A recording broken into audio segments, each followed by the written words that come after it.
It's Dew Time with Pastor Steph.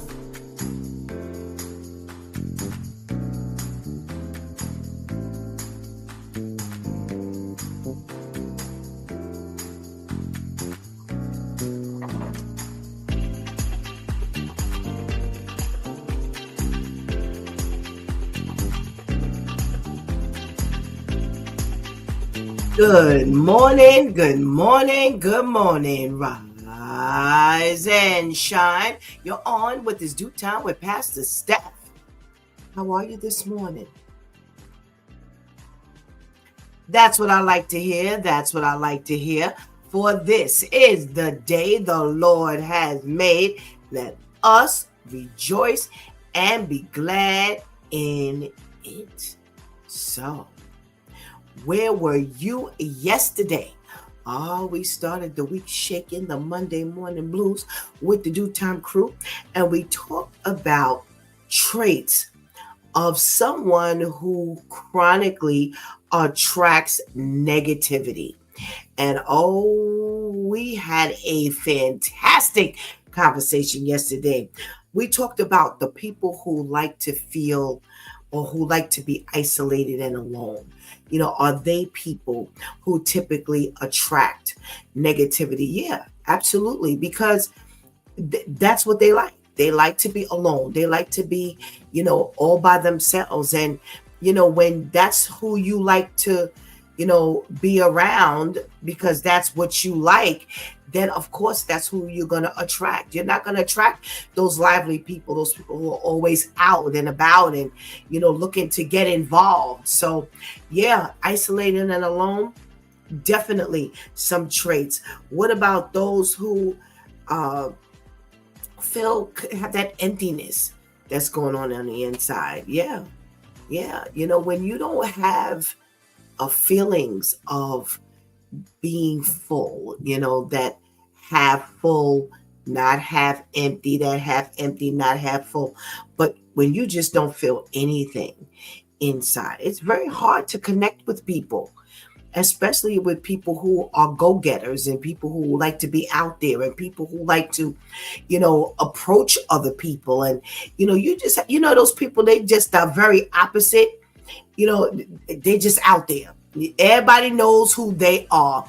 Well, definitely that's not the type of people that they attract because there's nothing here, or at least they feel that way. We know that there's something there. What about those who have, that depression and they have that low mood and thoughts of negativity? Well, how can you actually attract anything else but negativity? That's what you're putting out there. So therefore, that's what you're pulling in. And, we talked a lot about those traits, but then we flipped it and we talked about, what happens when you realize that there's negativity and you go the opposite direction. What can you do? As people of God, as Christian people, it's our duty to know how to connect with those who draw negativity. Yeah. I don't know. Yeah. God will give you that because listen, if our call in life as people of God, if we're supposed to go out and disciple others, what are we going to do? Disciple everybody but those individuals who are going through some level of, anxiety, who draw negative people? No. Well, God gives us those tools. We may not have it all, but if we tap into the Spirit of the Lord, He will definitely guide us in the direction of how to connect with these people. And one of the things we talked about yesterday was being positive and learning how to communicate with them. And, I loved the instances that were brought up yesterday. And Brother Al talked about, having someone in his family who was always negative and just encouraging him and always being around him. And he talked about, starting this men's group that, aid in just allowing people who draw negative people or who don't have, maybe that outgoing spirit, to be with other men who can actually help. Because listen, you can't do this job by yourself. We can't do this by ourselves. We need help. And there are others who just really have that knack. They really have that call to really help to turn someone around. So we need to kind of draw those people in. So this group that Brother Al started is essential for people just like the ones we were talking about yesterday. Let me tell you something. The one thing we can't do is run away and walk away and just say, well, I'm going to leave them to somebody else. No, we can't do that, because then we're not answering the call on our life. Listen, I'm not saying it's not going to be difficult. It is going to be difficult, because sometimes you just get in your own space where, you have a low mood, or you're on that depressed side, or, you just don't have that positive thought that's coming through. 1, 2, 3, 1, 2, 3, 1, 2, 3, 1, 2, 3, 1, 2, 3. Sometimes you gotta, pick yourself up. You gotta allow that Spirit of the Lord to work on you. So you ain't always got it to work on someone else. So this is why God has sent us some assistance. Yeah, we're not in this by ourselves. So listen, there's a job for us to do as people of God. So let's get on the ball and let's get it done. And yes, there are times when it can be a little difficult, but you know what? Just go grab a friend and get to help it. Okay? All right. Now, for those of you who are not that positive, then you're going to have to cut people some break, because I'm going to tell you something. You're going to find yourself by yourself a lot, because these days and times, I'm going to tell you something. People are weighed down with their own stuff, and they're not coming to your rescue. It ain't like years ago where people going to be knocking on your door trying to figure out where you at. No, they don't do that. That is rarely done. So you're going to have to, especially if you're supposed to be a person who's in the Lord, you're going to have to make sure that you stick close to God, so that you are not that person who only draws negativity or negative people, that you're the person who kind of gets up out there, because guess what? There's a call on your life as well. Yeah, it's not just for everybody else. It's for you too. Okay? All righty. Well, we celebrated our 5th anniversary. Yeah, I know I'm holding up 2 hands. That is not 10, that's 5, 5, 5. We celebrated It's Due Time with Pastor Steph, celebrated its 5th anniversary yesterday, and we had our switch tip number 222. The switch with Shanti's was on yesterday. Where were you? Stay true to who God says you are. Another very practical and down to earth switch tip. Not something that's above your head, something that you should be able to connect with, because God has called each of us to be our own person. Yes, you are not like Mary. You are not like Luther. You are like you. God says that this is who you are. So you need to tap into that and stick with it. Don't be like that wave that every time you turn around, something else is coming through. The wave is going, and so are you. Every time we can't figure out who you are. No. Listen, you're going to drive yourself crazy trying to figure out all these different personalities and trying to, go, I can't figure out who I am. I can't figure out what I'm supposed to do. Yeah. Well, in the interim, you're probably driving somebody crazy. Yeah. But listen, tap into the gifts that God has given you. God has given you something. God has definitely dealt with you on who you are, especially if you're an adult. And I'm talking about in your 30s. You ain't got no business still trying to find yourself. Yo, that's from years ago. Ain't nobody talking that now. No. You ain't got no business trying to find yourself if you're in the Lord. Because here's the best part about it. There's the Spirit of the Lord, that gift that speaks to us, guides us, brings back to our remembrance what God has given us from the Word of God, what God has given us from, many other different sources. So all you got to do is tap into that, and you can figure out who you're supposed to be. And once you figure that out, guess what? Stick with it. Stay true to it. Don't let people take you there. No. And you don't go there. Settle down and settle in. And I tell you, a life in the Lord is amazing. You can't beat it. Okay? All righty. Well, that's how we spent our Monday. Well, today is Let's Talk About It Tuesday, Church Folk Day. We're back here already. Yes. In the middle of May already. And we got some stuff to talk about. We've got some stuff to talk about. Ain't nothing really in the news. But we got a couple things that we're going to talk about. But you know what? I am relying on you to keep that chat room live and pop in. So go ahead and get that healthy breakfast. Go ahead and tell somebody that It's Due Time with Pastor Steph is on. And whatever you do, don't go anywhere, because we will be right back.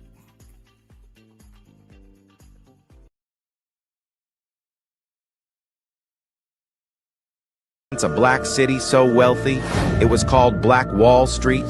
By the 1920s, Greenwood, Tulsa, Oklahoma wasn't just thriving, it was an empire. But here's the part they never wanted you to know. Keep watching till the end. In the heart of America, black entrepreneurs turned Greenwood into the richest black city in history.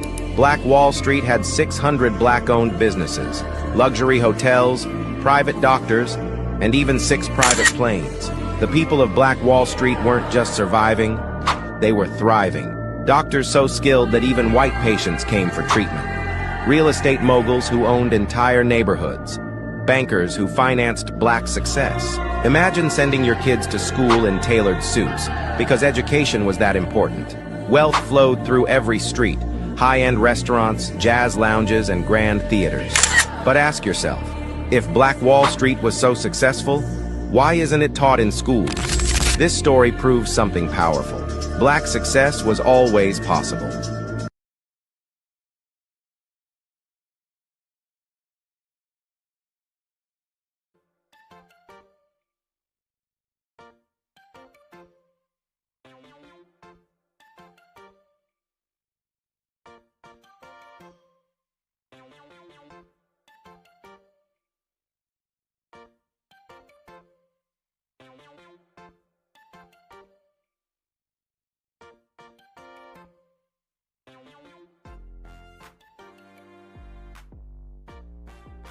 Good morning, and good morning again. Welcome back to It's Due Time with Pastor Steph. And it is Let's Talk About It Tuesday, Church Folk Day. Oh, yeah. So, if you're in the room, you know what I need you to do. I need you to give me a hearty good morning so I can know that you're there and I can shout you out. All right. Let's say good morning to our girl, Ketty. Hey, Ketty. Good morning, and thank you so much for joining us this morning. We got our boy Terrence in the room, and I sure they missed you yesterday. Good morning. Thank you so much for joining us. And what about our boy Serge? Hey, Serge. What about those Knicks, Serge? All right now, yeah. Woo! Wait, what a game, and what oh my goodness, a shouting. We had a good time. Yes. Hey, good morning from Teresa. Good morning. Thank you so much for joining us. Oh, we got a shout out from our girl, Vivian. Good morning. Good morning. Thank you so much for joining us this morning. We got a shout out from our lady, Tamika. Good morning. Good morning. Good morning. Thank you so much for joining us this morning. What it do, crew, comes from Pastor KL. Good morning, and I look forward to chatting with you in a couple of minutes. All right. Yes, Terrence, those Knicks all day. Yes. And she says, Brother Al is a Knick fan too. Hey, yes. What a game. I gotta say good morning to the ladies that hold us down. Let's say good morning to Shantice. Good morning, Shantice. Woo! Yes. We definitely had a shouting good time last night. And our girl, Anika, good morning. Good morning. Thank you so much for joining us. Man, what a game. And we are hoping that we take it all the way out. It would definitely be a wonderful time to be able to ride this out. All right. So, there's been a heavy rivalry with the Celtics and the Knicks for a long time. So I am definitely one who is going to be plastered in front of that screen when they are back on. Okay. All righty.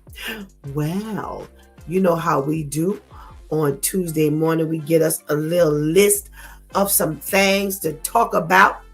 And this morning, we have a list of people that are sharing some things that they picked up from their grandparents. And they say that they have not let it go. So I know I picked up some things from my grandmas and my grandpa. I miss my grandpa.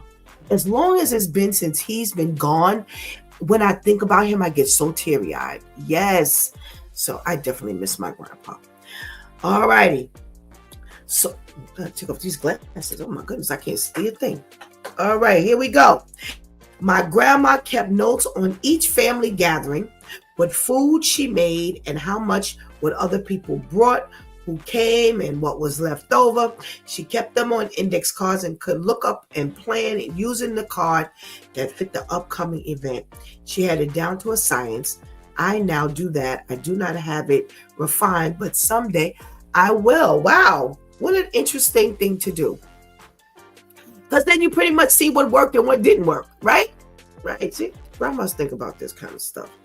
What else is going on here that we learned from our grandparents? I learned to take time to sit down and eat my meals, especially breakfast. My grandmother's motto was, you cannot fill a gas tank with the engine still running. Essentially, don't stand somewhere and shove whatever food in your mouth. Sit down and enjoy it. I like that. You cannot fill a gas tank with the engine still running. Yo, I'm telling you, go back in the day when I tell you they had some sayings. Yo, wow, I like that one. It's very practical. Another practical word of advice. Not sure if it counts, but my mom recently saw me putting lipstick on and she freaked out because I applied it the way my grandmother, her mother, used to. I had no idea I did it that way. I must have picked it up subconsciously watching her when I was little. I mostly take after my dad's side in looks and personality, so it means a lot knowing I have something passed on to me from my maternal side, even if it's a tiny thing. No. So listen, if you got something that your grandparent shared with you, whether they realized it or not, yo, put it in the chat room. I want to see what's going on. Oh, Shanti says, I miss my granny. I picked up a lot from her. Oh, my. Boy, if you picked up stuff from Ernie, that is definitely a lesson learned. All right. My grandfather kept any receipt or service invoice dealing with his car. It was in the glove box. That has helped me out so many times. Turns out AutoZone put the wrong size battery in my car, and I didn't know until I got my vehicle inspected for sale. However, the new owners were able to take that receipt and get the correct battery. Look at that. Wow. Wow. Somebody says, I do a crossword every day. That was definitely a grandparent thing. Ain't nobody doing no crosswords these days, child. My daughter learned how to play contract bridge from my parents, and together we four would play. She is incredibly sharp and adept at counting cards. Between her and my mom, they ruled the table. Dad and I did our best to keep up. Oh, that was cute. When eating, if another person doesn't have anything to eat, give them half of yours. Wow. Well, that is definitely a grandparent thing, because ain't nobody sharing half of anything these days. Wow. All right. I see some stuff going on in the chat room. When I was a child, my grandmother used to tuck me in to the neck. To this day, I cannot sleep without my blankie. Winter, spring, summer, and fall. Wow. Wow. What a nice memory. Castor oil before we went back to school so we would not be out of school. Okay. Come on, y'all. Got it, Nika. We got that cod liver oil with that orange juice from my grandmother. And guess what, y'all? I was never late or absent because of that cod liver oil, man. Can I tell you something? I can't drink it now. No, it's got eggs in it. Yo, look at, but grandma built that body up. All right now. Oh my goodness. Okay. Now, Pastor KL says, now I'll give a bite. Not all. All right. Kenny says castor oil before we went back to school so we would not be out of school. All right. Wait a minute. That was Kenny who said that. Okay. Anika said, yes, miss my grandmothers. Also, they introduced me to God early in life. Amen. And thank God for grandma, Pastor Grandma, because she definitely instilled that God in us. And there's only two of us two grandchildren. Just all right. My granny taught me how to speak to people. Oh my goodness. Lies. Yeah, she taught you how to speak to people. All right. All right. Terrence says, wow, I miss grandma's banana pudding. Oh, speaking of pudding, Terrence, I have an egg allergy, and I will never forget my grandmothers. They looked out for me. My mother, she'd make potato salad, and she'd keep them eggs in that potato salad. And when I complained, she said, oh, girl, pick the eggs out. But grandma's got your back. Grandma Pastor Burroughs always brought me my little container of separate potato salad with no eggs. And Grandma Margaret made me my sweet potato pone. And that was sweet potato without the eggs. Yo, they looked out. That's right, Terrence. Grandma and that banana pudding. All right now. Shanti says, my grandma taught me how to read people.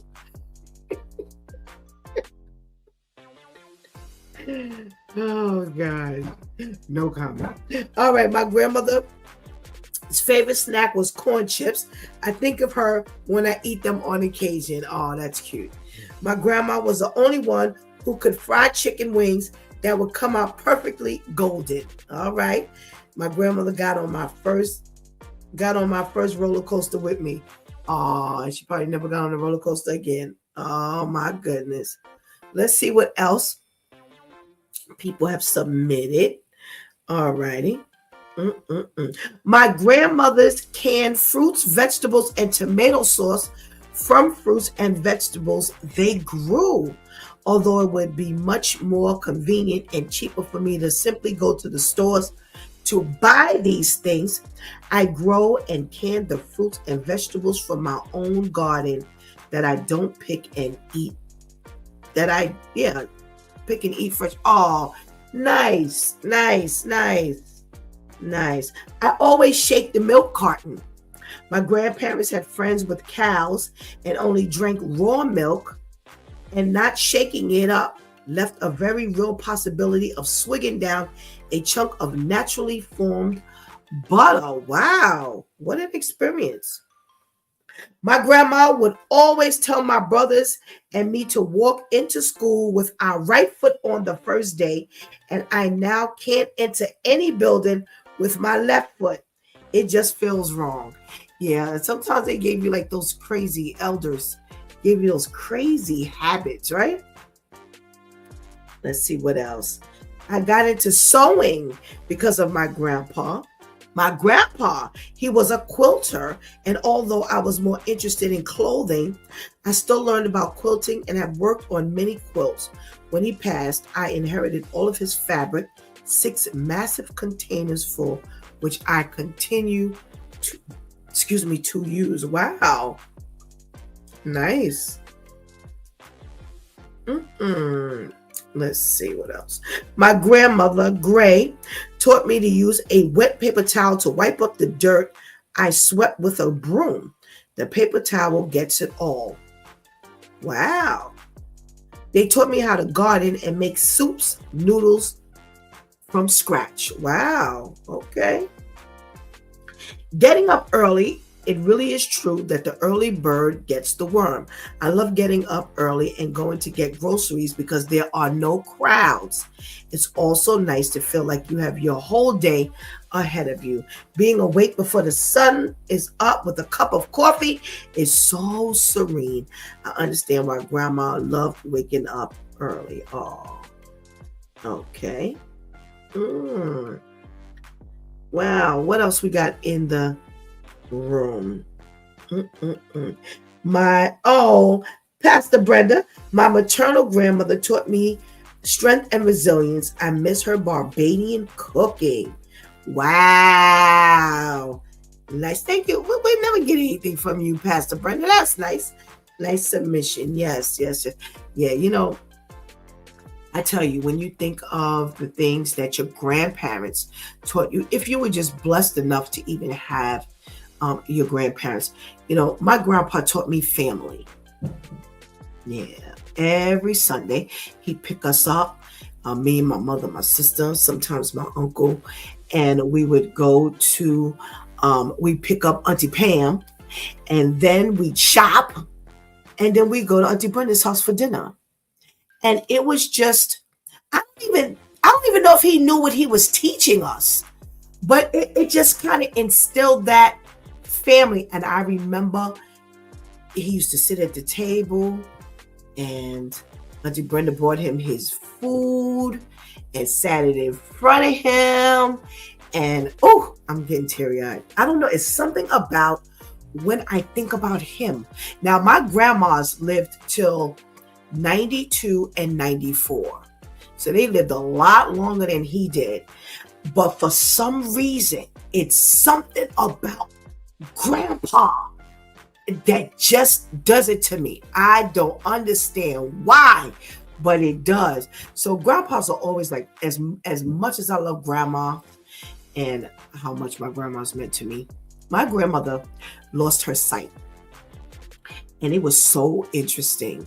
If we went to see her, she couldn't see who she was talking to, but she would catch your voice. She knew your voice, but she would ask you to feel your arm. Yeah, that was so weird. She would say, "Who's that? Let me feel your arm." And if she felt your arm, she could tell you who you were. Yeah. Yo, the body is like amazing. They always say when you lose one sense, the other senses like get sharp. Yeah, if you walked up behind her, she could sense you were there. But like I said, if she just didn't know that particular voice, she would just say, "Come, let me rub your arm. Give me your arm." And she said, "Oh, I know who that is. It's so-and-so." It's like, yo, crazy. So this was really fun this morning. Anika says, yes, Grandma was definitely about family. To this day, 20 years later, the whole family gets together during the summer. Yeah. It's like they taught you like what family meant. And I gotta say, now that we're adults, ain't nobody got no time. But the one thing I love about spending time with my sister, we will make sure that, we raise our kids together and we make sure we get together. We can't rely on, some of the other people who have just become too busy with work to make time. Everybody's always got a job to do. But all I could think about is if you told that to Grandpa, he would not be happy right now. No, I know that. And you know what's funny? Because Auntie Brenda was the one who did everything to keep the family together. Yes, we would, man, she had them events going and we'd always be together. And missing her for, many reasons, but that was one thing that I really miss her. Just like I said, the elders, they just did those things, right? All right, Shotzi says, my granny made sure all of the grandkids stayed together. Yes, absolutely. So that was fun. That was a lot of fun talking about our grandparents. And thank you so much for joining me. That really made me, gave me quite a bit of melancholy. So I hope everybody has a smile on their face today, thinking about Granny or Grandpa. All right. What are we talking about today in the news? Let's see. Well, there's a young lady who here in New York City went to one of her favorite Korean restaurants in Midtown and bought herself a salad. And she said she took it back to work and was eating. And she went to cut into the salad.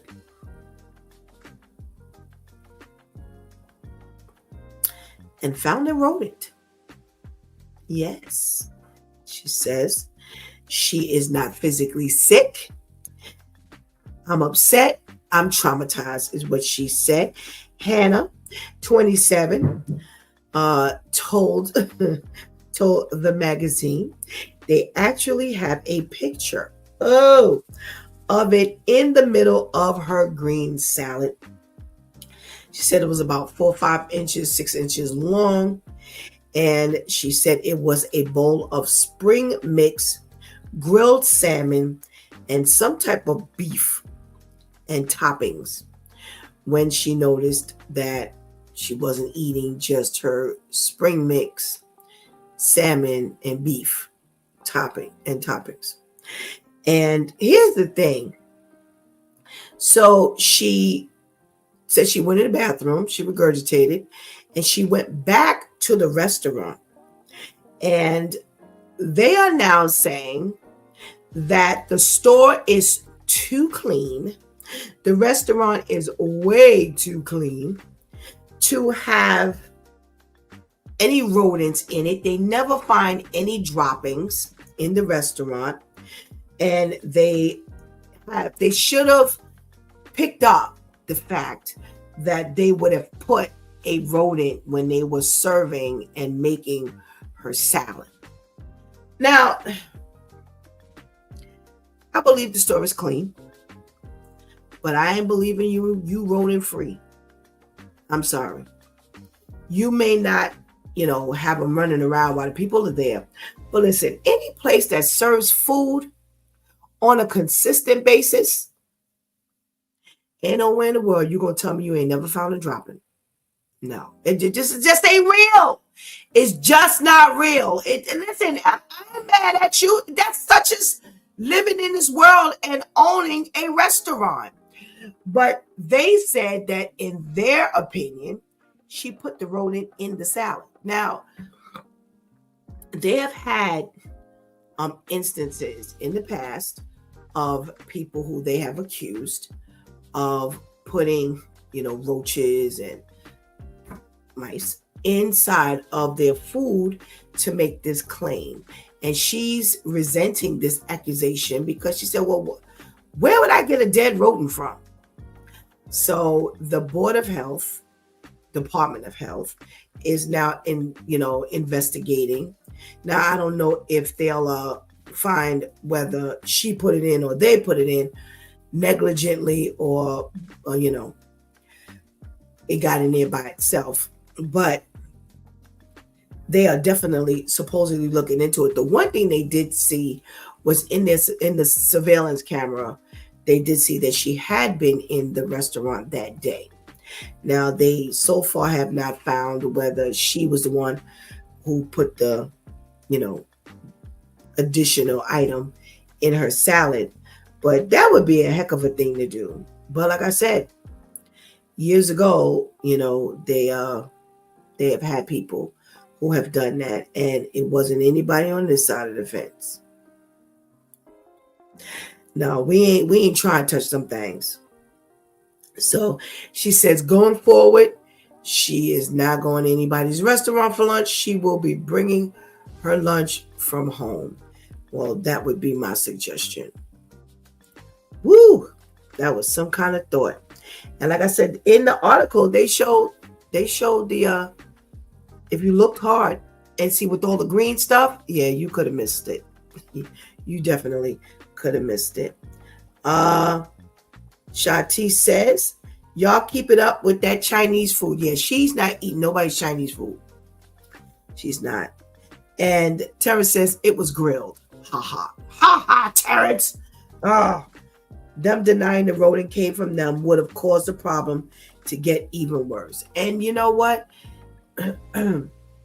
She did name the restaurant.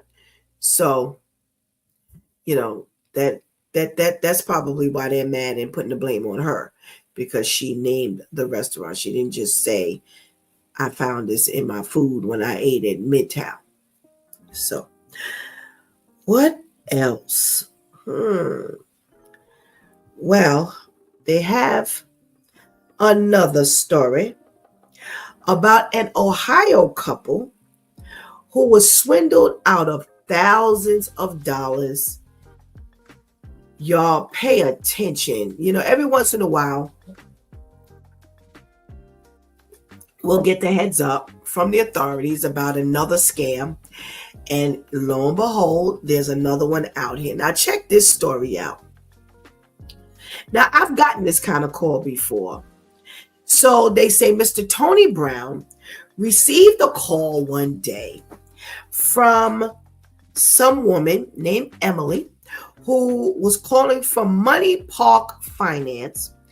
And he said he thought his prayers was answered because Emily said that clearly they had been looking for like a personal loan at one time.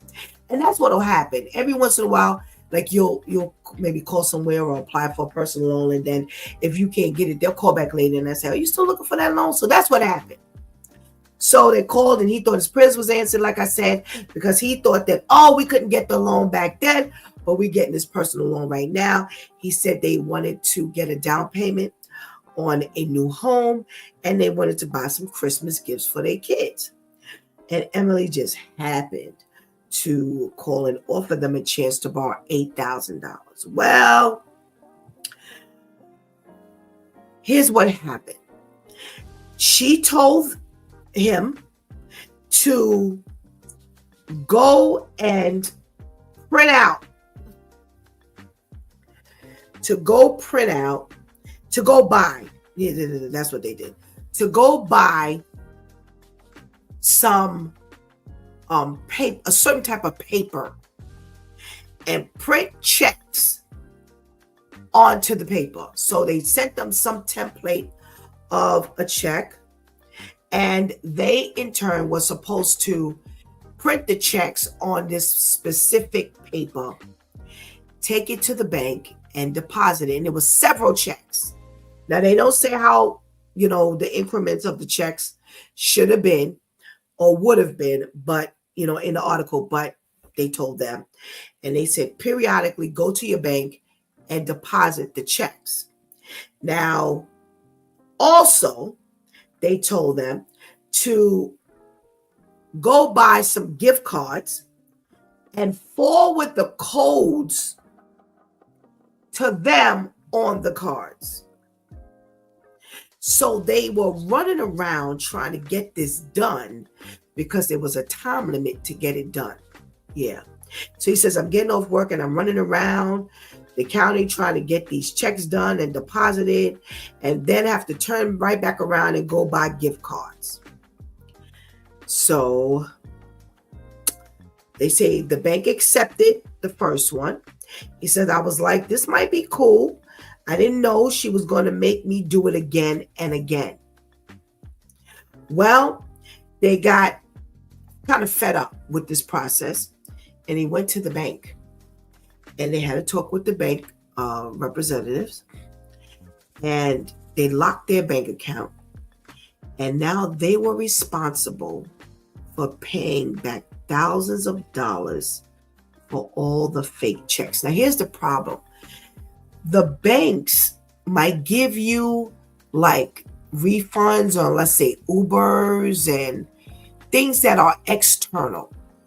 They're not messing around with your fake checks. You can go deposit checks and then go back and tell them that the checks were fake and you thought were real. And yeah, remember not that long ago, we talked about these people who were depositing the big bank checks, and then their banks were giving them the money, and then and then they were like robbing the bank pretty much. So the bank was like, nah, we ain't playing that. So they're out of money because remember, they had to go buy the gift cards. Forward the codes. What does that mean? Yo, when we purchase stuff online, they ask us, do you have a code? Yeah, I got Tony Brown's code right here. Yo, how do you even fall for stuff like that? And they're on our side of the fence. So, you just dumb. I'm sorry. You just dumb. Dumb and greedy. That's what happened. So here's my question. So you thought you were going to get this $8,000 loan from Emily and this finance company, right? And you thought you were going to be able to buy Christmas gifts. Well, my question is, what kind of house were you buying where the down payment was less than $8,000? I bought a home like 30 years ago and my down payment was $7,000. So how in the world what kind of house really, y'all? Come on. You got to be smarter than that. You got to be smarter than that. Oh, goodness gracious. Shanti says, bro. I'm like, come on, y'all think you gonna give me a loan for $8,000, but it's gonna require me to print out checks and go deposit it. It's gonna require me to go buy gift cards. What kind of personal loan requires you to go buy gift cards and then send them the codes to the people? Don't think. Come on. They saw y'all coming. For real, and for real. What else we talking about real quick? They're back at it again over in Mexico, where they have really lost their minds. So you have a Mexican mayoral candidate, and her name,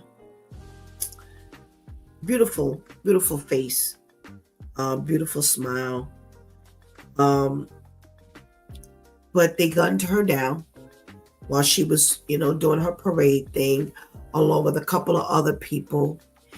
And I don't know if you remember, but last year they had some murdering of some presidents over in I think it was Mexico, and they the president, Mexican president Claudia Sheinbaum, she confirmed the attack. And, now, they're burying their people over there. Yeah, the gangs and the cartels, they're behind this. And like I said, this is not the first time they've done it. They did it last year. And they were running scared last year. And it was females. It was females last year. And they were running scared, and there was a female president, and she was like, she was not going to be afraid.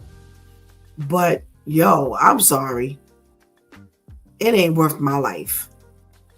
Now I understand you there's a point to prove, but I ain't doing all that.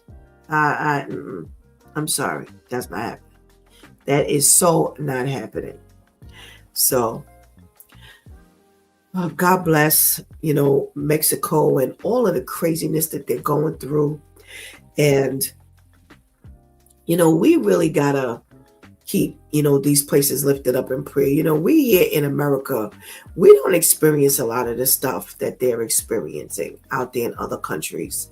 We have our crazy President Trump, and we have our crazy issues going on here. But we really do not experience the stuff that they experience elsewhere. And, I give God thanks for the level of freedom that we have. Can you imagine if President Trump was a president over in Mexico? Oh, they would have had him a long time ago. They would have got to him a long time ago. So, again, prayers, up for these families who lost their loved ones. They said they were just parading and gunfire. Like it's nothing. Life means nothing to these people. Where's my due time crew? Where are the Stokes? Let me say good morning to them.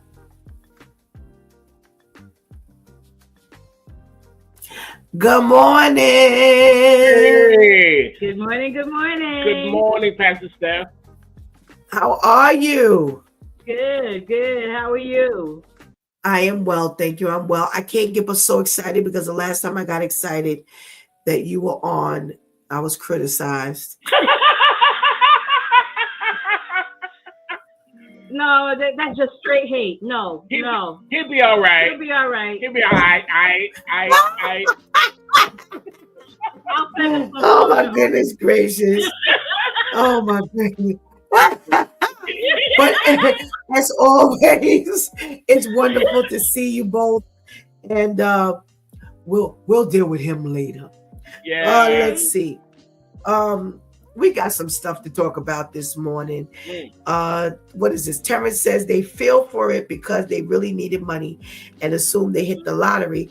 Plus, it was their first break in life, I guess. I guess, Terrence, I don't know. He says, I get it. Women will risk their life to make a change for the better. Yeah, I ain't got that kind of gumption. I ain't that kind of brave. All right. So we were talking about things that we learned from our grandparents. Pastor Brenda, you submitted something. Pastor Vinny, did you know your grandparents? Why is she laughing? Because she knows my story. That's so bad. Well, my mother's mother died when she was like 8 years old. So I never got to meet my maternal grandmother. But my father's mother down in Georgia, they grew up in Georgia, and so they would come up to New York like a hurricane. Freight train. They would come through and ransack my house, and we out of our beds, we on the floor sleeping, and I mean, the minute my mother would leave, she would take that as an excuse to get the ironing cord or to punish us, needless to say, we did not have a good relationship with our father's mother. Oh, yeah, I'm sorry. It was horrible because Look, I look what I turned out to be. That's sweet, innocent, wonderful. If I may say so myself. But and Pastor Steph, the crazy thing is that when we got to meet our cousins, even years later, just a few years ago, we met some cousins that we really didn't grow up with, and they were telling this story about how wonderful their grandmother, our grandmother, was, and my twin sister was not having it. Wow, she told her E True Hollywood story. Oh, yes, she went ham on them because my twin sister would go with my father. You know, when he made trips down there, she would go. Oh, and she knew when they hit all the bodies. She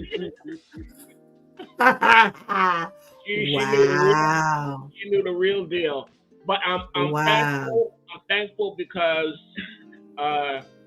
my aunts and uncles, they more than made up for what my grandmother provided. So I have great memories of my uncles and my aunts. My mother was the youngest girl of 4. And, They were always, and I had 8 sisters. No, I had 11 sisters. You know, when you add all of them, and they more than made up for the love that we didn't get from my grandmother. So, okay, well, that's nice. That's nice. Yeah. All right. Well, thank you for sharing. You're welcome. All right. So let's talk about this Ohio couple who was so desperate to get money from this personal loan, Emily and her finance company, that they fell for the okie doke where she told them to go buy some specific check paper, print these checks, and go deposit them into the bank account, not once, not twice, but again and again. Also, in a timely fashion, go buy some gift cards and forward the codes to them. Now, please tell me what the red flag should have been. Well, first and foremost, Pastor Steph, we want to wish you and the Due Time crew happy 5th anniversary. Thank you. Kudos to all of you that is happening. We are so proud of you, and we continue to pray for you. Thank you so much. Red flag would have been getting that paper, following the directions to get the paper. Okay? Anytime that you have to spend money to get money, there's an issue. Okay? There's an issue. And then the next red flag, and then if you're gonna move on to the next step, the gift card, another red flag. And then you're giving the code, so the money that you spend, now they are going ahead and using the gift cards for your hard-earned money. Okay.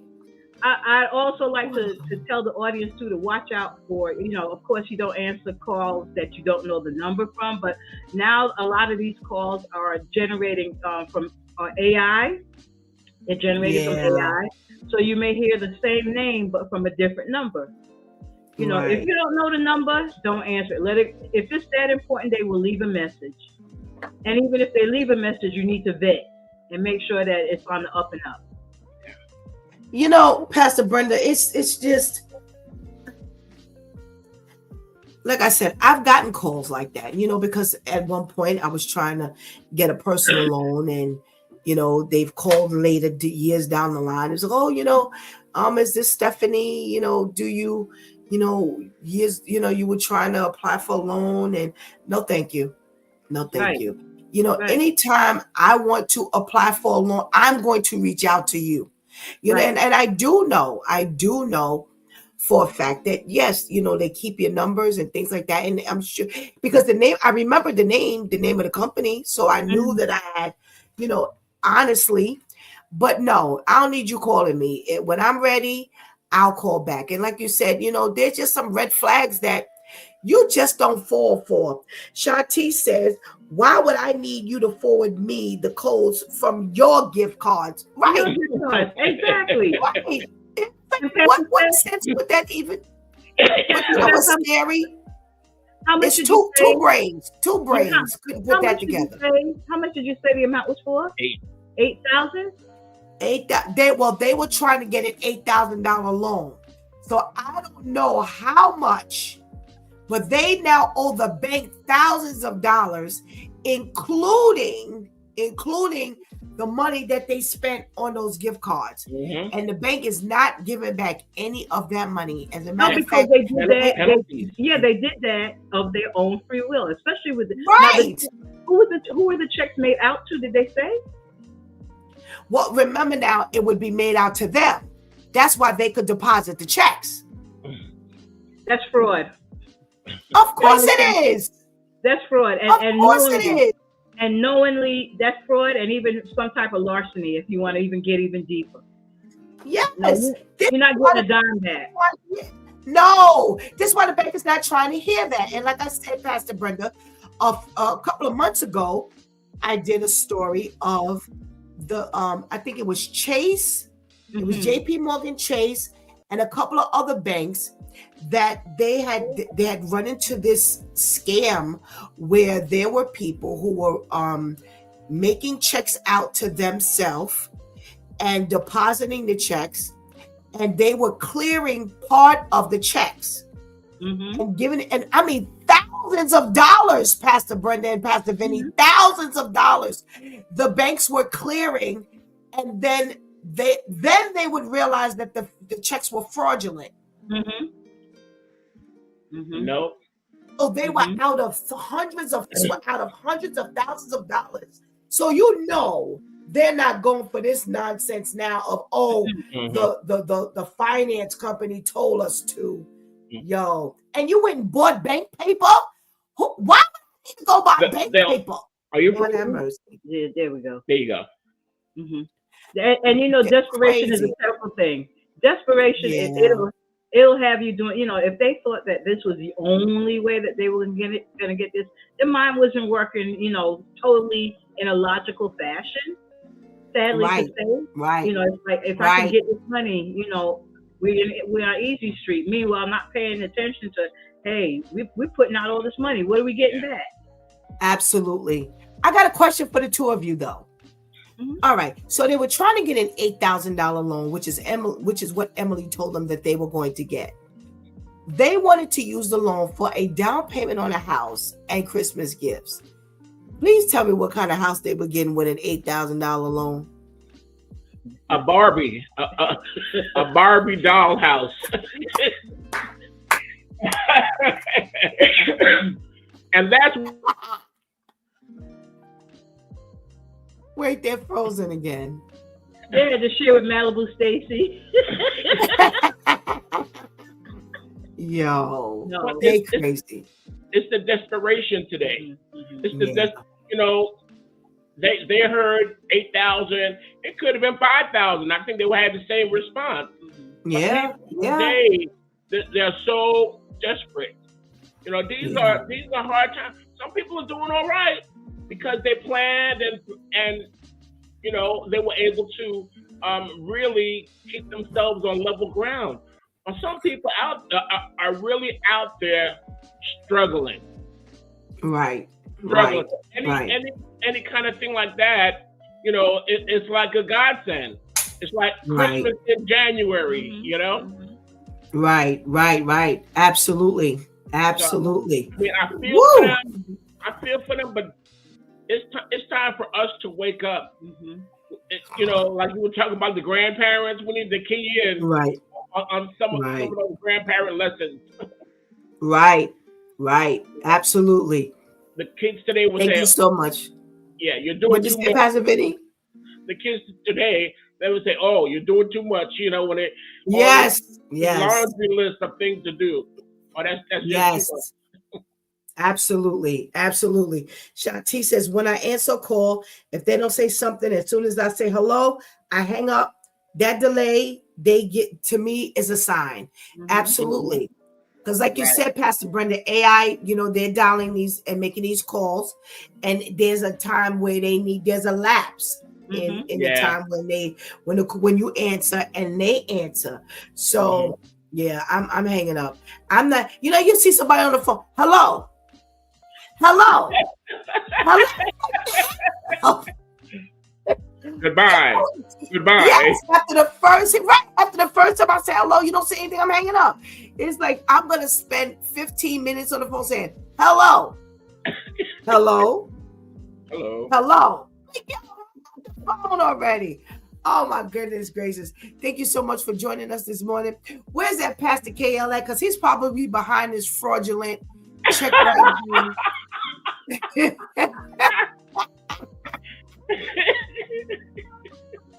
Good morning, Pastor KL. Good morning, crooks. How y'all doing?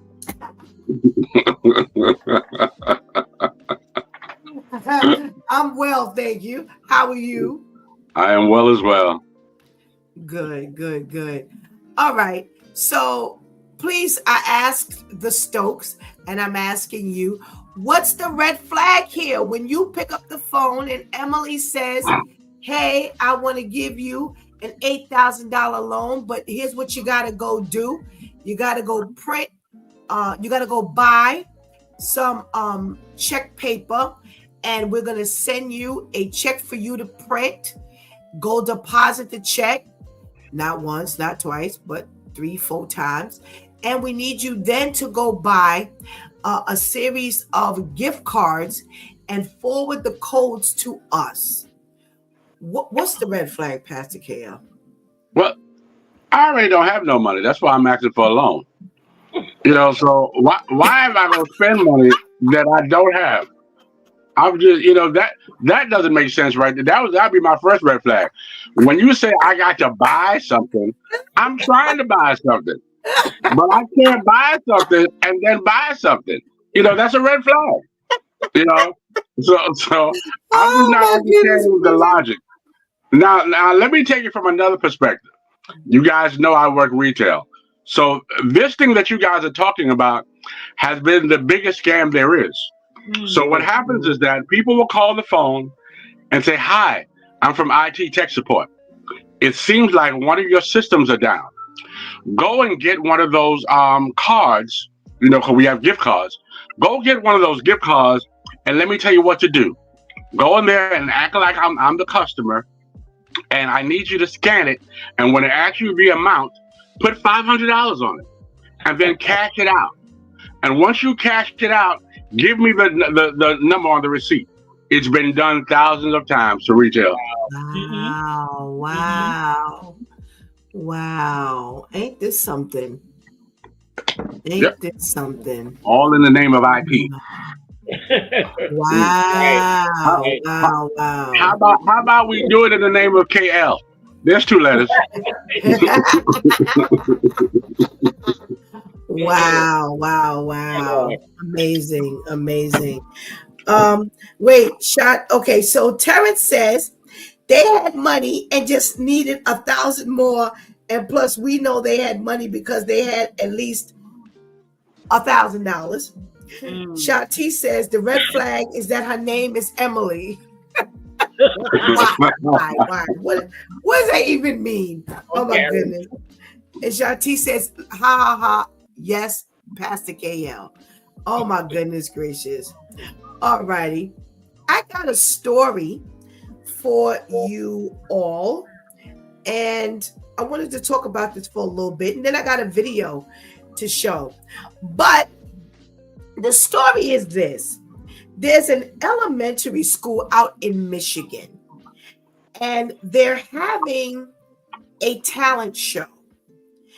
And they had the children audition for the talent show, and a brother and sister auditioned, and they sang a song called That's Who I Praise by Brandon Lake. And when they auditioned with this song, they were told, the mother was told first that the children could not sing that song because it was too Christian based and it would violate the separation of church and state. The principal also said that the song could cause problems because there's some very clear language about worshiping God. And she raised issue with the lyrics that mention no longer being slaves in reference to the Israelites leaving Egypt in the biblical account from the book of Exodus, as we know. They told the children that not everybody believes in God, so they could not sing this particular song. So before we go any further, Pastor KL, they call your house and they tell you these things about your children auditioning for the talent show. What say you? What say me about auditioning, about what they singing? About what they said to you about the auditioning and their participation in the talent show. Well, I mean, okay, so this is a Christian show, but I'm pretty much sending them to hell. You know, because, you know, my children can sing. You know, as for me in my house, we would praise the Lord. You know, I don't know what you're going to do in your house. You know what I mean? If this is what they choose to sing, you know, I'm sorry. Listen, I've been offended by a lot of stuff that the other folks have done in school, in the school system. You know what I mean? I'm offended when y'all want to play Roots in the auditorium. I'm offended. You know, but you telling me this is part of my history. Well, I'm sorry. Jesus is part of my history. And this is what they're going to sing. All righty. Pastor Benny, what say you? What you going to tell them? I'm with Pastor KL. You know, it's just there was a phrase that we started saying, what's good for thee is not good for me. You know, that now they have it's that double standard. It's that double standard they want to impose on us now. We can't be who we are because they want us to be something else. Another means of just tearing down our history. Another brick comes off the wall. So listen, my kids, they don't have to be part of the talent show, but we're not going to conform to what they want us to conform to. All righty. Pastor Brenda, one of the teachers told the children, not everyone believes in God. So this is why they could not sing the worship song. First and foremost, were there any guidelines given for the audition to say that you can't use X, Y, and Z songs? So, no. And then secondly, these kids were not preaching. They were auditioning. Big difference. You know, they get worried about, you know, not everybody believes in God, but yet you're picking to the point where you're talking, you know, they got upset when they heard the word slave. You know, for them, that's a trigger. You know, because then they want that's a trigger. Okay, so no, it's like I'm with Pastor Kale and Pastor Vinny. You know, we would have been escorted them to the bus and say, "Have a nice trip." All righty, we got a comment in the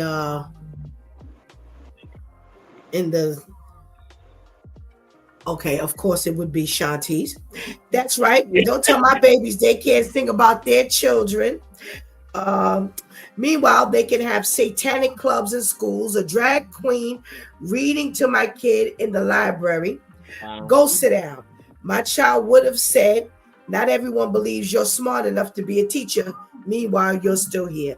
So I guess we'll all be mad. Leave it up to Shanti's. Well, leave it up to Shanti's. Well, the higher authorities got involved and they vetoed what was said. And they said that on an equal basis with their classmates, the children should be able to sing whatever song they chose to sing. And it was because, Pastor Brenda, in your question, they didn't give parameters because you couldn't give parameters. But here's the interesting part that was raised. They used the issue of the church, the separation of church and state. The higher authorities used that there is legal protection for the children. There was protection for the children that did allow them to sing whatever song they wanted to sing, regardless of whether it was Christian based or not. So where you claim that they were unprotected, the higher authorities claimed that there was protection against not being able to sing what they wanted to sing. So what do you got to say about that, Pastor KL? Well, I mean, I'm in agreement. Go listen. I'd have went there and even if I wasn't in the spirit, I'd have shouted on the stage. I'd have lost my mind. I'd have shouted. I'd have started speaking in tongues through the song. I'm like, wait a minute. I'd have started prophesying. I'd have lost it. You gave me an opportunity to speak God's word. Here we go. All righty. They say, to clarify things, students are permitted to perform songs of their choice, including those with religious content, provided the material complies with the student code of conduct, particularly regarding language and theme. They did not misbehave. They were not disrespectful. You cannot tell them they cannot sing the song of their choice. You gave all the other children an opportunity to sing a song of their choice. Well, this was a song of their choice. Pastor Brenda. You even see that in the latest installment of American Idol, where they have a 17-year-old young man. He's been voted off. But the majority of songs that he sang were Christian-based songs. And some people were getting upset because they were saying, well, can't you do another genre? Those are the songs that he was led to do. Right. And again, it wasn't that he was up there preaching every time he ministered or performed. But those are the songs that he was led to do. So if these kids, that was the song they were led to do, so be it. Let them be. Absolutely. Pastor Vinny. Yes. What say you about the ruling? I of course I agree with the ruling, but it just tells us that when we believe in something, we need to fight for it. What if they told those kids no and let that stand? Right. What if they didn't let those kids? They will grow up saying that what I believe has no bearing on anything. No value. Right. It has no value. So somebody was willing to go to bat for those kids. What power? Right. These kids were empowered. And at a young age, the abomination is they want to stamp their beliefs on these young kids. To them, they just singing a song. They just singing a song. Right. They're not making a political statement. They're not, burning the flag. They're just singing what's in their hearts. Victory for Jesus. Absolutely. It's sad because my question is, what I did not see in this article was how would these people be reprimanded, including the principal, who actually one of the teachers told the children, not everybody believes in God. Y'all didn't went too far. You didn't went too far. Yeah. If you were going to stand your ground and say, hey, we've got this issue of church and state, you cannot sing this song, whatever, that's one thing. But when you go the extra step to tell the children, not everybody believes in God. See, you didn't went too far now. It's bad enough you went the first step, but then you went the second step. Now you've already discussed with the mother that the children needed to pick a different song, blah blah blah. Now they don't say in the article how the parent responded. They then went to talk about how the children were then approached. Now, like I said, you tell my child not everybody believes in God, or we're setting it off up in there. We're setting it off up in there. Because there's no reason why you're talking about this to my child. Right. No. Where's your limit? So you get to say whatever it is you want to say, and including something like that to the children? No, I don't think so. So the one thing I did not hear was if there was any reprimand or anything like that. The only thing they said was that the staff was advised that, there would not be any bans against any particular, song choice. And, if you're opening up the platform for the children to have a talent show and you want them to audition, then you need to let them audition and let the talent, if that's what you're going to do, let the talent speak for itself. But my thing is, why are we even going that far? Why are we even telling elementary school children you're not good enough to be in the talent show? I'm going to put that out on the floor. Pastor KL, I'm going to ask you. In elementary school, are we now telling children that you're not good enough to be in the talent show? Do we draw the line at that point, or do we wait till they're older? Nah, tell them now. Tell them now. Listen, I'm a vocalist, man. Stop acting like you got the next Beyonce.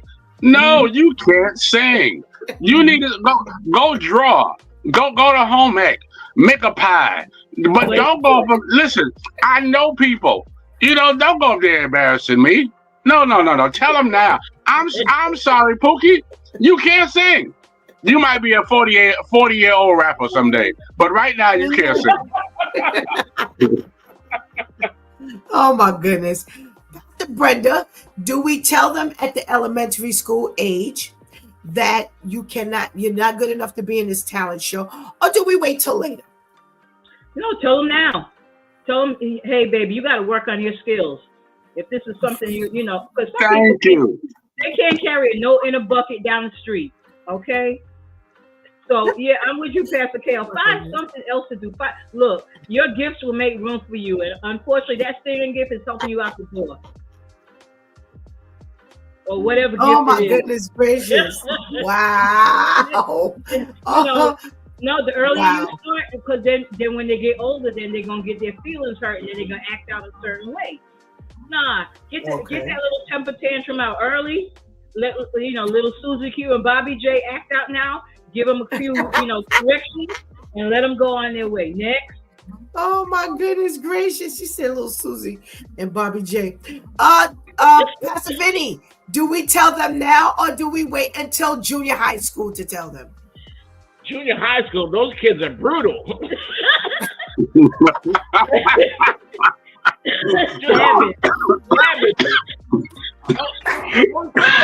Bring their own eggs. And tomato. As high as eggs cost now, they would sacrifice a couple of dollars. Yeah, wow. Don't listen. If these kids are, some kids have a little talent, but some kids have no talent at all, and it would save them a lot of heartache in years to come, and also try to get that egg off of them. Okay. We gotta check in for Majesty. With love. Oh, okay. Tell her with love. Oh my goodness gracious. You sound like Shantice. I'm gonna tell you what she said in a minute. Hey Majesty, good morning. Thank you for joining us. Shantice says, tell them that's just not their ministry. I don't know. I'm a little impartial here. I say let them go to elementary school. I don't know. My heart just doesn't.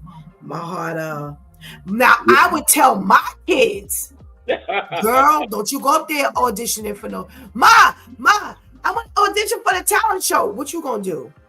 I'm gonna sing. No, mommy, that's not. We're gonna find you something else to do. Now, I will tell them at home, don't. And I have one girl who dances well, and I have another girl who sings well. And every once in a while, they'll cross over. So the one who dances wants to, she would want to sing, and the one who sings wants to dance. And I'd have to say to them, okay, no, listen. You let so-and-so dance, and you sing. You sing, and let so-and-so dance. But when it comes to me for the talent show, I think we just need to let them go ahead, let them get it out, and let them get the egg, Pastor Vinny. Well, you clean it off later. Let them get the egg. But it's funny, like I said. But at home, I'm telling my kids, because I always looked at the auditions for American Idol. I'm like, your family don't love you. They let you go all the way, standing in line for 2 days, knowing you was gonna sound like that during the audition. They don't love you. Why they didn't tell you that you couldn't sing before you got up there? Right. So, personally, for my children, I definitely let them know that's not your thing. But I say for the talent show in elementary, now junior high school, no, we drawing a line here. But for me, for elementary, go ahead. Let me get it out. Pastor Steph. Yes. Then how do you preach? I'm my brother's keeper. When you gotta keep them at a certain age. They start at a certain age to keep them. Listen, some of these kids need to be in an eating contest or a double dutch contest. They don't need to be singing. I agree. Like I said, I'm not saying I don't agree, because like I said, mine ain't going out here. I tell, before you do anything, let me know. Let me hear it. The correction needs it right. The correction needs to start at home. Don't do that to us. I'm with you, Pastor KL. We know people. We don't do that. We don't do that. But it's for me, for the elementary school, my thing is let them get it out. Let them get it out. Let them get in front of people. Because to me, that Shantice always says everybody needs to be a server in life, just so that they can see what it's like. For me, everybody needs to be up in front of people, because see, your hecklers and your people who tease and make fun, you need to be up there in front of people and see what it's like to be in front of people and to get turned down, and you're not good. So my thing is get them out there early. Well, I got a question for the panel. So you put your child up there that can't sing. Are you going to the talent show? I ain't going. We're not walking out the auditorium together. How about that? I'm not going. Knowing that they ain't gonna be in the show anyway. So that's just They're not gonna make you right. No, you can't be in the show. You cannot. Right. That's right. Listen, that's right. We know they got some of them schools. They got some of them schools that you on a basketball team, and they say there's no losers. Yes, somebody lost. Stop telling your children ain't no losers. Somebody won and somebody lost. It wasn't no tie. When it's 99-2, how you gonna say there's no losers? It's true. No, it's very true. And I do not believe that they need to tell these kids everybody's a winner. No, you need to learn from early that, you know what? You're going to step up to the plate, and there will be people who better than you. Everybody get a prize. No, that's not fair. No, I'm with you, Pastor Kia. I'm with you. No. I'm with you. No. Just one last thing, Pastor Steph. Often kids that can't sing come from parents who can't sing. Right. I agree. It's a long line of deaf ears. There's a long line of noise. Oh my goodness gracious. Oh my goodness. Shakti says, if you love them, you would tell them the truth. Pastor Steph, picture one of us. No, because I'm telling y'all, no, you cannot be in that talent show. No, she's sick that day. No, no, she can't be. So she got laryngitis. I'm sorry. No, I'm not sitting through a bunch of untalented kids in that auditorium. Majesty is cracking up, not the eating contest. Let them carry the flag during the assembly. Oh my goodness. 99 to 2. Anika says, I agree. Let them go. Lessons to learn early. See? There my girl go. Yeah. But mine ain't going, but let somebody else. Let somebody else go. Mine ain't going. No. All right, Shatish, you got a video for us. Please play that video. Back up on the Kleenex. Yeah, big time.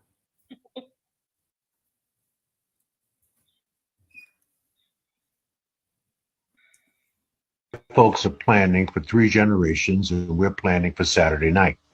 The goal for us is to win, not to look like we're winning. I would rather carry a plastic bag with $5,000 in it than to carry a $5,000 Louis Vuitton bag with $100 in it. You just looking like you winning. You ain't winning. Louis Vuitton is winning, Nike's winning, Armani is winning, Gucci's winning. It is interesting to me that the rich stay rich by pretending to be poor, and the poor stay poor by pretending to be rich. And if we do not fix this level of financial illiteracy, lots of reasons why we are at the bottom of every single economic statistic that matters. Okay. Not be black and proud and niggas too. White folks are planning for 3 generations, and we're planning for Saturday night. The goal for us is to win, not to look like we're winning. I would rather carry a plastic bag with $5,000 in it than to carry a $5,000 Louis Vuitton bag with $100 in it. You just looking like you winning. You ain't winning. Louis Vuitton is winning, Nike's winning, Armani is winning, Gucci's winning. It is interesting to me that the rich stay rich by pretending to be poor, and the poor stay poor by pretending to be rich. And if we do not fix this level of financial illiteracy, lots of reasons why we are at the bottom of every single economic statistic that matters. Woo! Pastor Vinny, what you got to say about what you just heard? When he says we, who he talking about? He look white to me. That's just by the way, but it has a lot of validity to it. You know, we the young people today. You know, we were in a Bible study, and the orator said, "Well, how many of you people have Apple Watches?" And all the young people raised their hand. Now, how many of you young people paid for those Apple Watches? Nobody raised their hand. Nobody raised their hand. It's this status thing that is driving, I think, our people today. If you don't have the latest doohickey or the latest brands on your back or whatever, you're not part of the in crowd. And that being part of that in crowd is costing. You living at mama's house, and you driving a car better than your mama. You know, these are some real statistics. We don't plan for 3 months ahead. We're just planning for the weekend.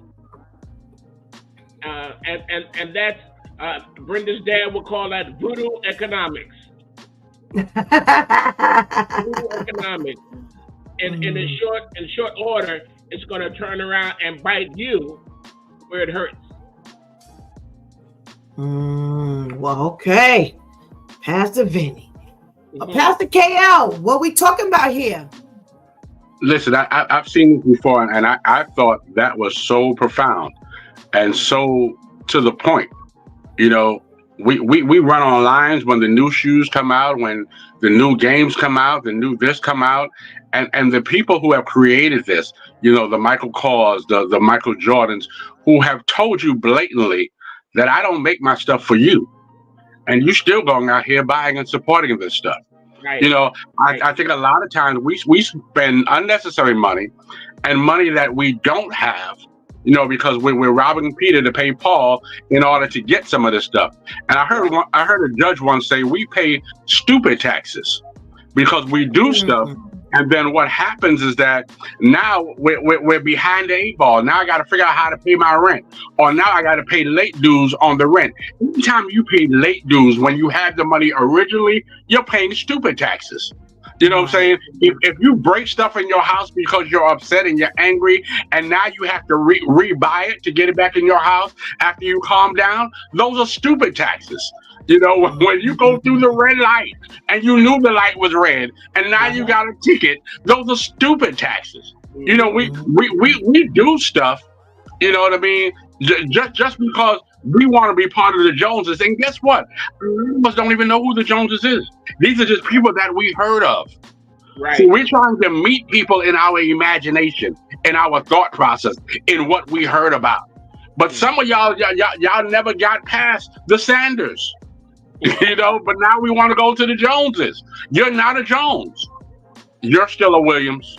Stay and be a William. Yeah.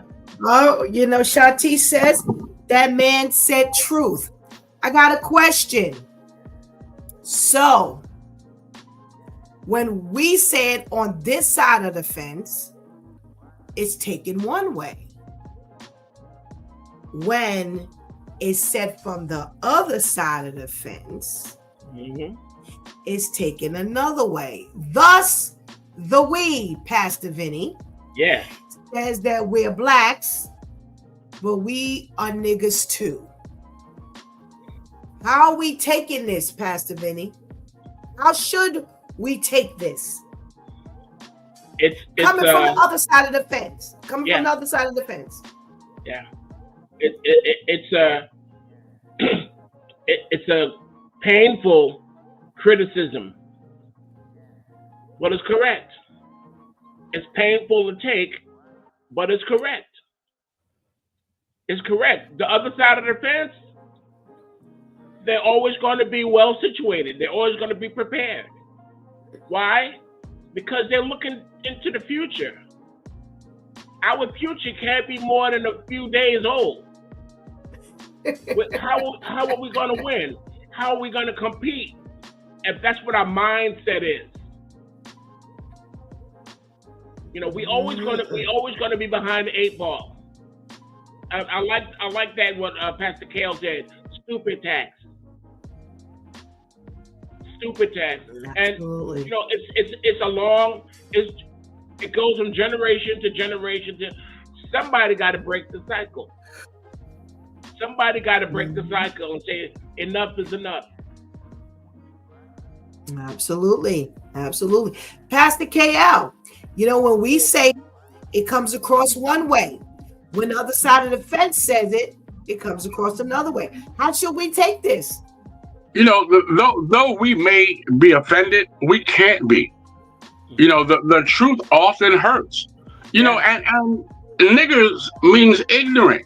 So when you buying $500 shoes that you don't have, you ignorant. You know, unfortunately, the Negroes or the niggas that we call them never believe there's going to be a rainy day. Even the squirrel stores up his nuts for a rainy day. Even the bear who hibernates has enough honey to survive. You know, the animals understand the way of life, but we can't. We have to run out and buy the Saturday outfit, not thinking that the power bill is going to be on Monday. Anika says this is true. Shanti said we should be offended and let that feeling drive us more towards logic, not more towards financing their healthy lifestyle while we're living dumb. So I want to throw out two instances. We at one point we would cruise every year. When you see people on our side of the fence cruise, we've got all the hair is slick. The clothes are brand new. We didn't spend all the money we had to get on the cruise, and then we spend the week on the cruise ship. When you look at the other side of the fence, they got their beat up, dirty, ugly, nasty Velcro sneakers on, and they are lined up to leave the cruise ship for all the excursions. What am I saying? I'm saying that we, as Pastor KL said, we just spent our money, all our money, or one of you said the Saturday night outfit. And they're not thinking on the other side of the fence about Saturday night. They're thinking about the week. And they're going to take them same old clothes that they got, that even if it's a little tattered and worn, they don't worry about the way they look. They worry about the experience. That's what they're paying for. We're paying to look good. The second instance I want to give, and I kind of talk about this every once in a while on here. You know, I've worked in finance. I worked in finance for quite a few years, and I was always at the level where my eyes would hit all the books. And I would see the numbers of all of the people on the other side of the fence and what their 401k accounts looked like. And when I saw the pages of the people on our side of the fence, it was either $0, $5, $2, pennies. And I'm talking about even people who made money. And I had to educate our people to tell them when it was time to sign up for 401k, sign up. Yep. You. I would literally, and I tell the story all the time, I would literally take the forms around and leave it on the desk. And they would come to me and they would say, Steph, did you leave this for me? Yes. I said, fill it out. Oh, well, you know what? I can't fill this out. Why? Because I can't afford it. I said, you cannot afford not to. You can't afford not to fill it out. I said, I see you out on the bay smoking them cigars. That's eating into your 401k. Put the money on the side. It's pre-tax, Dodo. Get the money in there. We don't think about stuff like this. So when you hear the white man say, hey, you can't be black and niggas too, you mad. But as was said, they're right. Because you don't think about tomorrow. You're not thinking about tomorrow. You're just thinking about today. Pastor Vinny, why do we have the mentality that we just think about today? Where'd that come from? Ben, yes, this is it is sadly true. I worked as a letter carrier for 34 years, and as soon as that opportunity came, and it was explained to me that the post office was going to give me a certain amount of money, regardless of what I did. If I did nothing, they were going to give me a certain amount of money. But if I wanted to add more, the post office would match it. Yes. they would match it. We don't miss money that we can't feel, that we don't see. So just let it accumulate. 34 years later, when I retired, I got on. I was surprised at how much had accumulated. Just by me adding a little bit. Right. Now, right. I know the same people that have 25, 30 years in, like you said, Pastor Steph, they never put in a dime.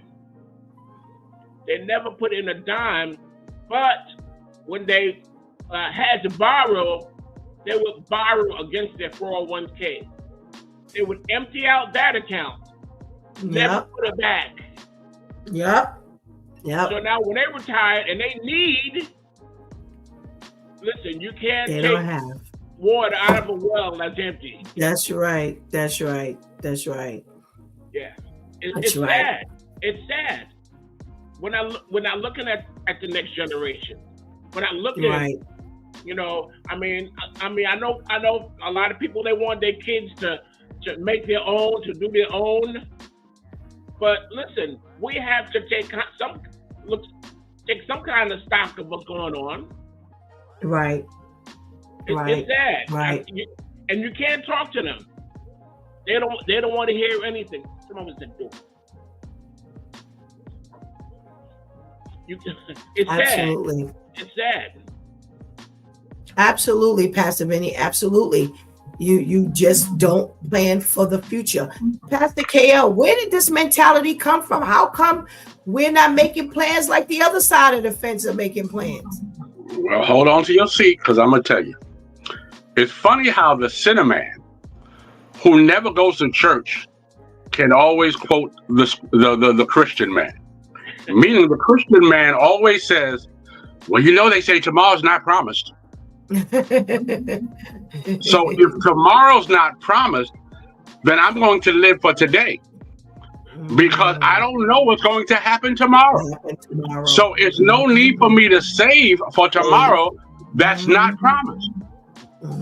So here I am spending all that I got today. Listen, you ever seen a young child get $5 for their birthday? The first thing they want to do is go to the store. Right. And you might tell them, listen, get ice cream today and hold something for tomorrow so you can get ice cream. No, they want all the ice cream today. Because tomorrow is not promised. So black folks is on this premise that I've never had money before. And I don't know if I'm going to get money again. So I might as well, if I got the $500 for these Jordans, I might not be able to get the next Jordans. So at least I can say one day in my life that I had some Jordans. So let me buy it today, because the Christian man says tomorrow's not promised. I mean, it makes every bit of sense. Yeah. We don't plan. Let me tell you something. I'll never forget. Again, doing payroll. There was a young guy, and he wasn't that young, but a young man who he had four child support garnishments. Pastor Vinny, 4. Wow. And one day, the two of us were talking to him from HR payroll, and we were like, "Yo, what's up with you? What were you doing?" And he said, "Can I tell you something?" He said, "I didn't think I was going to make it." He said, "The lifestyle I was living," he said, "I didn't see myself here." He said, "So I just made them, because I thought I might as well leave something here, because I ain't going to be here." He said, "But here I am." He said, "But here I am, years later, and now I'm here, they here, and I ain't got a pot to piss in, because I didn't think about tomorrow." He said, "I really didn't think I was gonna live. I didn't think I was gonna make it." And I've had many men say to me, "Pastor Vinny, I didn't think I was gonna live to 60 years old. I didn't think I was gonna live to 55," because of the lifestyles that they were living. And that's pretty much the mentality. You know, I like Pastor KL said, I ain't think about tomorrow because tomorrow may not come. So I need to do everything I need to do today. Wow. Thank you, Pastor Vinny, for your contribution into today's conversation. And we pray you have a blessed day. Thank you, Pastor Steph. We love you. Thank you. Love you too. Thank you. Bye-bye.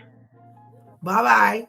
We got a comment from Tamika. Our past indicated that we weren't going to get soon. So we want to get as soon as we get it. So we purchase items that we really don't need so that we can show others in the same rank that we have arrived. And that's from Tamika. And that's exactly the way the mentality has been. Absolutely, Tamika. You hit the nail on the head. You know, we've got to really consider God spares our life, there will be tomorrow. You know, you've got to plan for tomorrow. No, we don't know what tomorrow will be. But my father used to always say, you don't want to get caught with your pants down. That was one of his sayings. Don't get caught with your pants down. You know, don't get caught out here unprepared. And that's pretty much what that meant. You know, you don't want to be out here and because you didn't think you were going to make it. Well, now that you make it, you don't have a plan because you didn't think you were going to be here. And that's why I told you a story about the gentleman. Now, here's the interesting part. This same individual is now a pastor. He is now a pastor. Now, at the time when we were talking, that was a good 15, 20 years ago. He was getting his life together. He was taking his life seriously. He was starting to go to church, blah, blah, blah, blah, blah. Had married, you know, a good woman. And he had really begun to look at his life differently. And, you know, we just used to talk like that, you know, and that's why I said two of us were talking to him. And we were like, what's up with that? And he really just laid it out for us that day. He was like, yo, I ain't playing for today. He said, now I got all these kids and I got all my money going straight out the window. I can't enjoy my paycheck, but I can't afford not to work.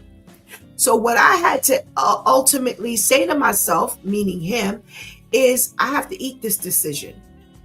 I got to work. I got to do whatever overtime. Because at one point he was so smashed with not just current, but arrears. And I was like, yo, how are you even eating over there? And he was like, you know what? I give God thanks for the wife that I have. He said, because I can tell you, some of the women that I've had in my life, he was like, they would have never, ever tolerated this. They wouldn't have put up with this. So he was also wise enough to understand that he really jeopardized his future. He wanted a good woman. He wanted to have a good wife. But because of his past, there were women, even good women, who just wouldn't put up with it because they worked hard all their life. They want a good man. They want a good husband. They want a good life. They want their own kids. But I can't have kids because you got a whole slew of them. And not only do you have a whole slew of them, but now every dime you got is going toward these 50 kids you got. It's like, why would I want to be bothered with a man like this?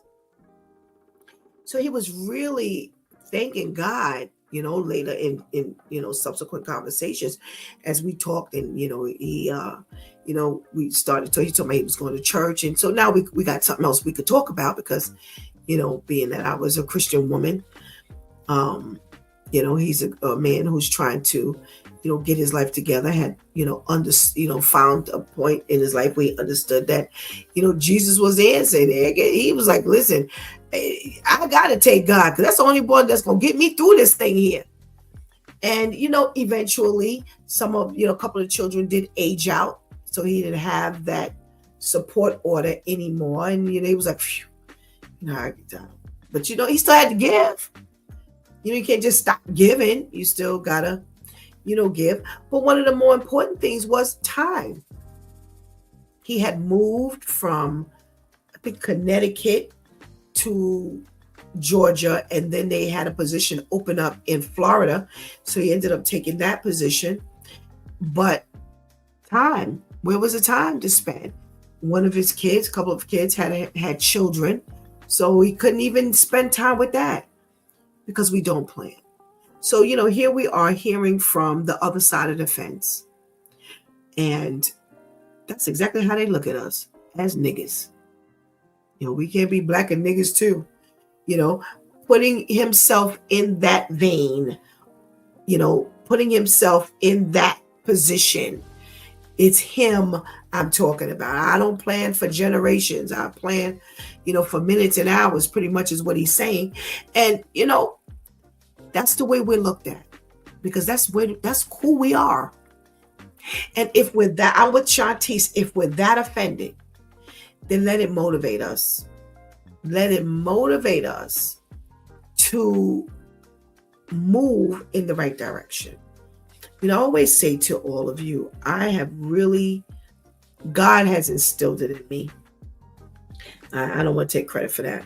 I've always hung around people who were smarter than Stephanie. Always was around people who were smarter than me. And this is how I picked up those things. God positioned me to be in a place where I could look around, and I'm looking at these numbers on these papers. When I tell you millions of dollars, hundreds, six figures in these 401k accounts, and I'm like, and we ain't got a dime. I can't be like this. Now, I didn't end up with six figures or anything like this, but I just did some homework, and I went to those who knew, my bosses and things like that. And I was like, okay, break this down to me. What am I not understanding about this 401k thing? And they were happy. They were happy to tell me. They were happy to explain it to me. And once I got the information and I started seeing the benefits, and I started seeing that it was pre-tax dollars, and I didn't miss anything because they were taxing me differently because I was putting in to the 401k. I'm like, now I got to share this knowledge. And I got an opportunity to share the knowledge when I would have orientation, when there would be a new hire, and we would go through orientation. And we got to that 401k, I'd spend some minutes there. So this is why when it came time 18 months later, if they were still there and I saw that they hadn't signed up, I started handing out the paper. And I had to advise, no, be wise. And that's what we got today. There's a level of wisdom. We don't have a problem putting out all these money for these sneakers. Something that's going to deteriorate from the moment we put them on our feet. How wise was it to say that we are carrying around a $1,000 Louis Vuitton bag and nothing in it? Nothing in it. But we look good. We look expensive. We can't be all about the looks. Use your head. I always talk about the fact that I went to school and I was never late or absent. And I use that when I speak to young people, and I say to them, I said, listen to me. They always say, oh, come on, Miss Steph, come on, Ma, stop talking about that. But here's what I did. I invested the time early. So I said, I invested the time. So I worked early and I parlayed later. When it was time for me, when I became a senior, the first half of the year, I didn't even go to school because I had gotten all my credits from the first 3 years. By the time I got to be a senior, I had all my credits. So therefore, I parlayed. I went to an internship. I didn't have to go to the internship, but Monday through Thursday. On Friday, we didn't have to go at all, but once a month we had to show up. I had to go in once a month to check in and take attendance in school. But the other Fridays I had off, or I go sign in, take attendance, and the rest of the day was mine. I parlayed. And I say to the young people all the time, play now, work later. Or you're going to work now and play later. Well, that's what this conversation was about. That's what that video was about. How are you looking at your life? Are you willing to play or are you willing to work? Because that's all that this boils down to be. Am I going to work at looking good, but I really don't have anything? Or am I going to work to be something, but I can actually coast at a point? Trust God. It always ends up with God. Always ends up in the lap of God. When we spend unwisely, we're always at the mercy of God, the foot of God, begging him to rescue us from our silly spending, our unwise decisions. Always mercy, or always at the mercy. Not only are we at the mercy of God, we're at the mercy of the man. Because now we try to get 2-3 jobs, overtime. Now we're going to school. So now we got to work and go to school because we didn't do what we needed to do when we were young. So now here we are old, and now our children don't get to see us because now we got to get that degree so we can get a better job, so we can take care of the family. But the family don't see you because you have to go to school. You going to school, the kids going to school. Whose homework gets done? Because you can't do both. You can't go to school, do your homework, and help them with their homework. Somebody's suffering. Are we working hard early so that we can parlay and coast later? Or are we messing around now and we're going to have to bust our necks later? That's the question that's on the table. That's ultimately what he was asking. What decisions are you making? Are you going to be wise or are you going to be foolish? Well, look in the Bible. There's a story of the wise and the foolish virgins. Which side are you going to be on? You've been watching It's Due Time with Pastor Steph. Join us Monday through Friday from 7 a.m. to 9 a.m. where we discuss matters of the heart, mind, and spirit. As you go through your day, be sure to set your mind on things that are above, not on things that are on the earth. They will only serve as a distraction. Remember, prayer changes things. It's Pastor Steph signing off, and I want to thank my Due Time crew for always coming through big time. Thank you for hanging out with us today and helping us keep that chat room live. Please do not miss this opportunity to just take God, accept Jesus as your personal Savior right now. Please do not miss this opportunity to strengthen relationship with the Lord, because later is not promised to any of us. But we don't want to be foolish and not plan for tomorrow either. Well, listen, on Thursday, check us out. My 2 cents right here, 7:30. Shanti's, that Brooklyn guy, Ainsley, and Pastor Steph as we review some of your favorite shows and movies. We're getting ready for the My 2 Cents Awards later on this year. God spares our life. But before then, God spares our life. Tomorrow will be Wow Wednesday. Hope to see you then. I love you.